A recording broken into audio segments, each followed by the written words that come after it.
September 1783.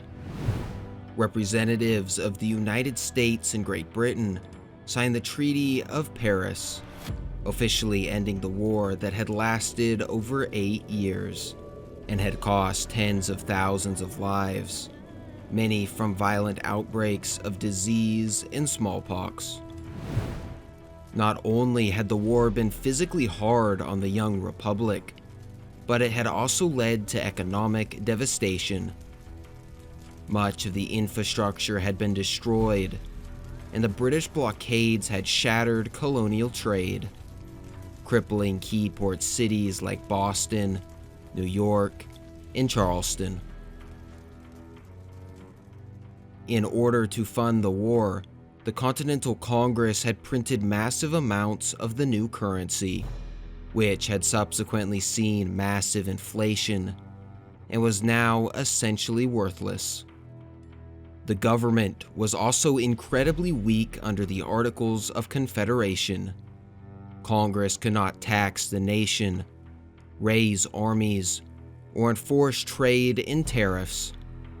As a result, many of the problems remained unresolved, and the states grew increasingly divided. By 1786, the nation was on the brink of collapse. In Massachusetts, the state government, which was burdened by war debt, began empowering local courts to seize land. As a result, much of western Massachusetts revolted. The state and federal government were incapable of reacting. In January of 1707, the rebels attempted to seize the armory at Springfield. Their efforts were only stopped by a privately funded militia, which quickly dispersed and collapsed the attack, with many rebels either being killed or captured. Although unsuccessful, the revolt highlighted the limitations of the state governments and the need for a stronger federal government. By 1789, the states ratified a new U.S. Constitution and elected George Washington to become the first president of the new United States. But their challenges did not end there. As settlers and militias pushed west into the Ohio River Valley, they met fierce resistance from the native tribes, many of whom had not signed the Treaty of Paris and viewed the encroachment as an invasion. In 1790, the U.S. launched a campaign under General Josiah Harmar, with the aim to locate and destroy the Miami capital of Kikiyunga. But as the army moved north, they were ambushed and decisively defeated in the Battle of the Maumee, forcing Harmar to retreat to Fort Washington in humiliation. The defeat only emboldened the natives, as the reprisals became ever more severe and frequent. By 1791, the situation in the Northwest Territories was quickly unraveling. In an attempt to salvage it, the governor of the territory, General Arthur St. Clair, attempted to lead another expedition to Kikiyunga. But like the previous year, St. Clair's army was ambushed, and the militia force was decisively defeated. George Washington was outraged. The two separate defeats had both stemmed from incompetent leadership and the lack of a professional army, as the militias had repeatedly collapsed under pressure. In a final attempt to gain control of the Northwest Territories, Washington would place General Anthony Wayne in control of the region and authorized him to train the United States' first disciplined standing army. Wayne would also construct a series of forts for logistics and control, and by 1794, he would set out on the final expedition, with his army containing 3,000 trained regulars. They would engage the natives near the Maumee River, where Wayne's forces would win a decisive victory, forcing the natives to sign the Treaty of Greenville and cede almost all of modern-day Ohio. For the U.S., ever westward expansion seemed destined, with the Louisiana Purchase in 1803 adding roughly 828,000 square miles to the United States and providing access to the Mississippi River. But as for their international trade, a maritime crisis soon erupted.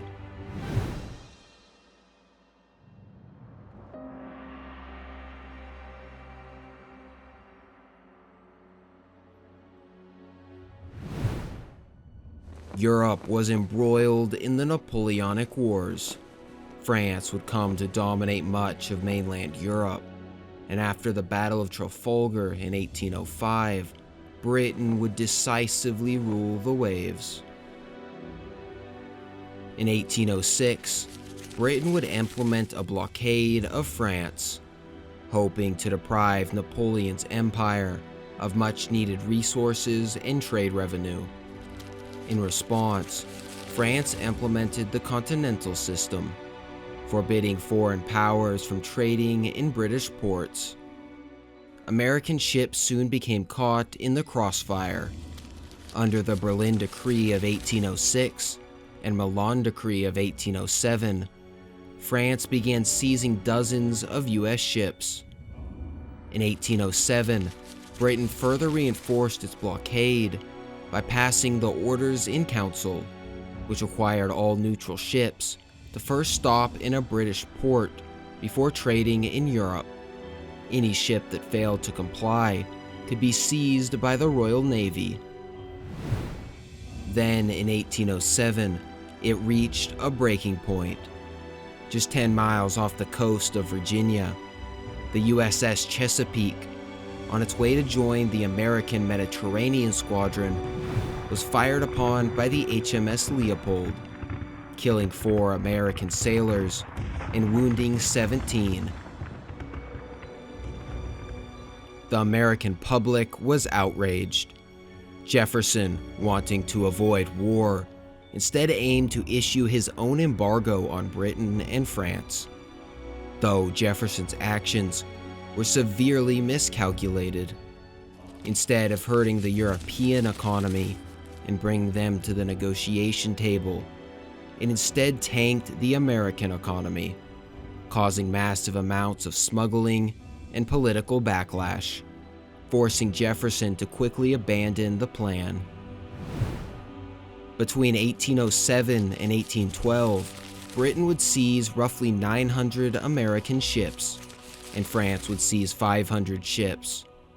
Though, unlike French policy, which remained strictly economic, the Royal Navy began forcibly impressing American sailors into service, claiming they were retrieving deserters, even though many were native-born Americans.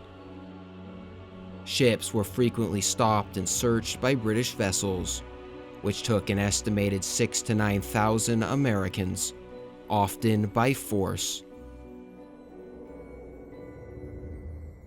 Newly elected in 1809, President James Madison also faced other problems, forcing him to once again turn his focus westward. To accommodate the growing number of American settlers, the U.S. had divided the old Northwest Territories into the state of Ohio and 3 new distinct territories, placing William Henry Harrison as the governor of the newly formed Indiana Territory. As more white settlers continued to move in, tensions across the region once again continued to grow. Although they had been decisively defeated at the Battle of Fallen Timbers and had signed the Treaty of Greenville, many natives still viewed Ohio as theirs and had rejected the treaty. At Fort Wayne, Harrison forced native tribes to cede roughly 3 million acres of borderland to the United States. Many native leaders that had not been part of the treaty were outraged, but none more so than Tecumseh. He had risen to become a prominent Shawnee war chief after the Northwest Indian War. Despite this, he had rejected all U.S. treaties ceding native land and had refused to sign the Treaty of Greenville. He instead argued all land was held in common by all native tribes, not individual nations, and so could not be sold without the agreement of all. His ideas were helped by his younger brother, Teshkatawa, who became known as the Prophet. He claimed to have visions from the Great Spirit, urging a rejection of white customs and land sales.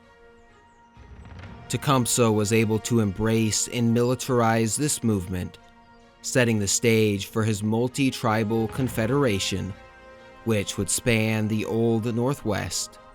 Though his direct control and leadership was often very limited, and his true power base stood in the area around his capital of Prophetstown. By August of 1810, Tecumseh knew he had to confront Harrison. With 75 armed native warriors, he rode south to Vincennes. In a dramatic speech, he demanded the Treaty of Fort Wayne be nullified and warned of retaliation if white settlers continued to occupy land. Harrison staunchly refused the demand, and the meeting itself nearly turned violent. By the end, it was clear to both they were on the path to war. Tecumseh began traveling through the Old Northwest, but now instead of just rallying more tribes, he knew he needed warriors. He also met with several British agents who helped supply the tribes with British-made guns, tomahawks, and powder horns.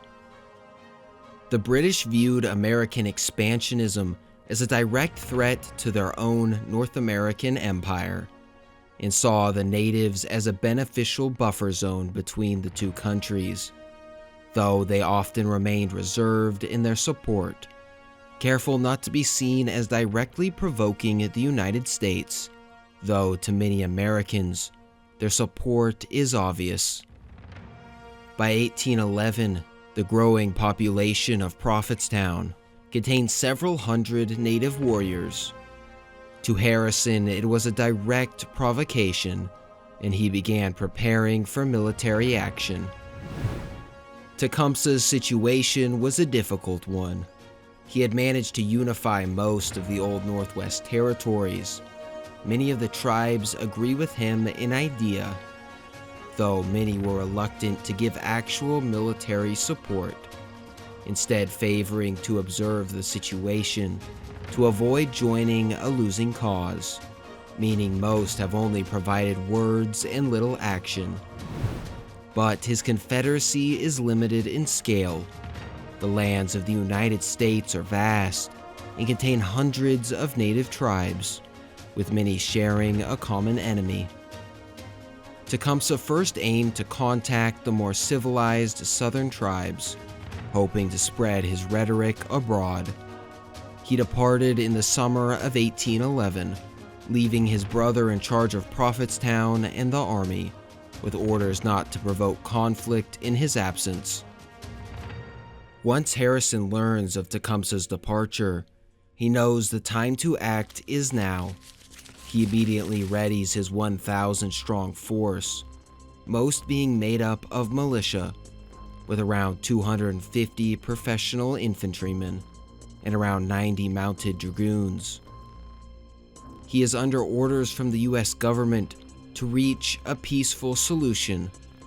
Officially, he is only marching north for negotiations, though in reality, Harrison's objective is Prophetstown, the center of Tecumseh's confederacy. He suspects the natives will attack first, giving him pretext to retaliate. By the evening of November 6th, Harrison's army is less than 1 mile from Prophetstown. Here, he gives the orders to encamp. He chooses a low ridge that is paralleled by Burnett's Creek, and on the other side is covered in impassable marshland. Because of the proximity to Prophetstown, Harrison ordered his men to take extra precautions. He ordered pickets stationed at the northern and southern edges of the camp, where the ground was driest and most suited for an attack. He also ordered his men to sleep in their full kit, with their weapons loaded and within reach. Though believing the threat of attack was past, he ordered no defenses to be prepared, a decision that would soon cost him dearly.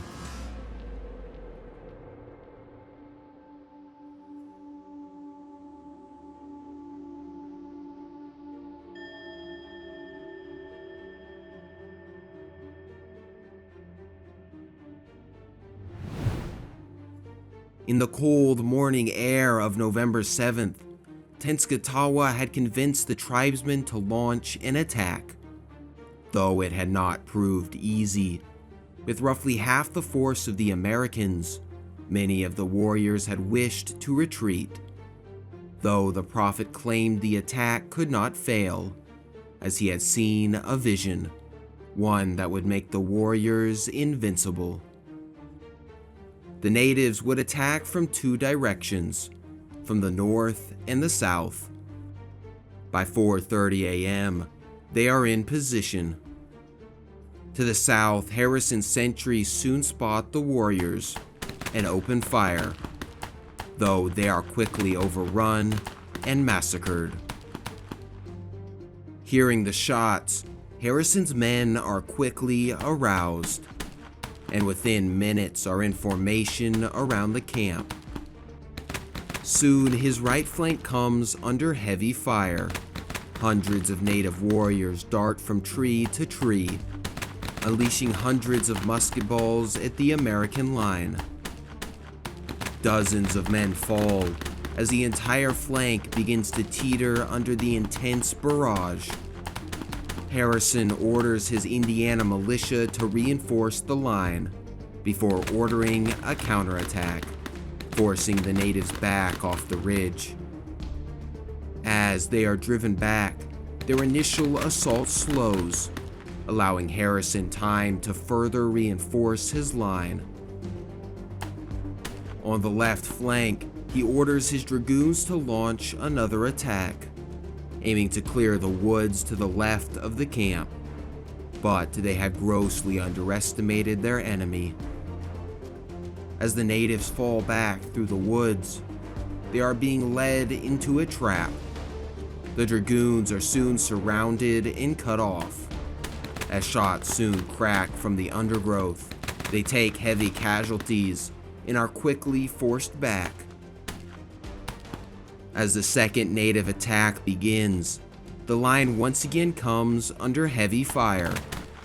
Though without the element of surprise, the disciplined volleys from the regulars and militia rip through the wave of attackers. As sunlight begins to spill over the canopy, the battle that had lasted over 2 bloody hours finally draws to a close. Many of the native warriors are running low on ammunition, and their spirits and morale are thoroughly broken as they try to evacuate their dead and wounded comrades.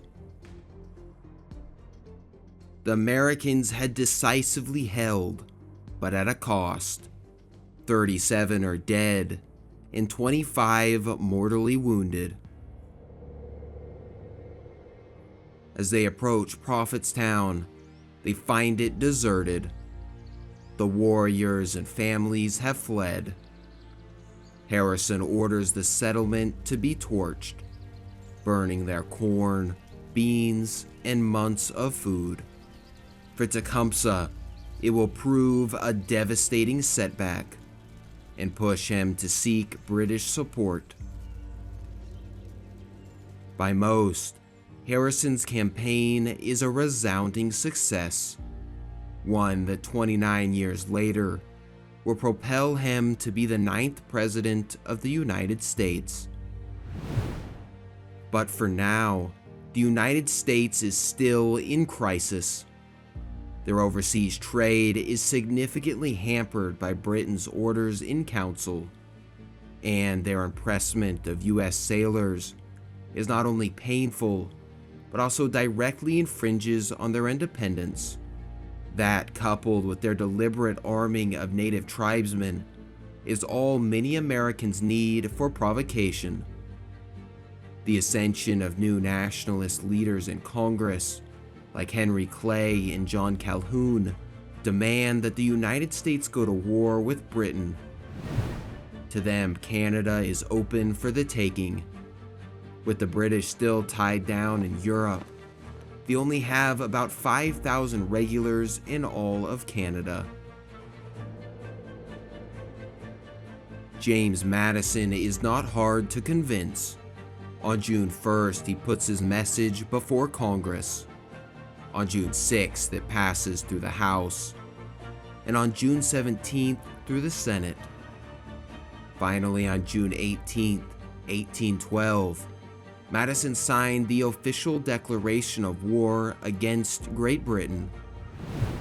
It will take 2 weeks for the news to reach the border, and take another month before it will reach the British Parliament. The United States is now at war